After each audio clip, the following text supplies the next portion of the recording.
Sa gitna ng lumalalang tensyon sa politika at mga hindi pagkakaunawaan, nanawagan si Ilocos Norte Representative Sandro Marcos para sa pagkakaisa at kooperasyon. Ayon sa kanya, mas kailangan ngayon ang pagtutulungan kaysa alitan, lalo na't marami pang mahahalagang isyu ang dapat tugunan para sa kapakanan ng taong bayan. Binibigyang diin niya na ang alitan at hidwaan ay hindi dapat maging hadlang sa maayos na pamamahala at sa pagpapatupad ng mga programa ng gobyerno. Panahon ngayon para magtulungan, hindi para magpalaganap ng gulo at destabilization, ani Marcos, na naglalayong hikayatin ang lahat ng panig na iwasan ang anumang hakbang na maaaring magdulot ng karagdagang kaguluhan.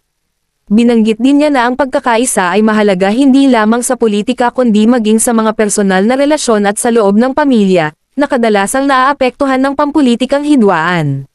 Sa kanyang panawagan, malinaw ang mensahe na ang tunay na serbisyo publiko ay nakasalalay sa pagtutulungan, pag-unawa, at respeto sa isa't isa.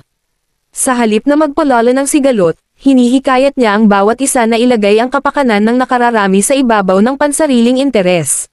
Sa ganitong paraan, mas may pagpapatuloy ang mahalagang gawain ng pamahalaan at masisiguro ang kaayusan at kaunlaran para sa lahat.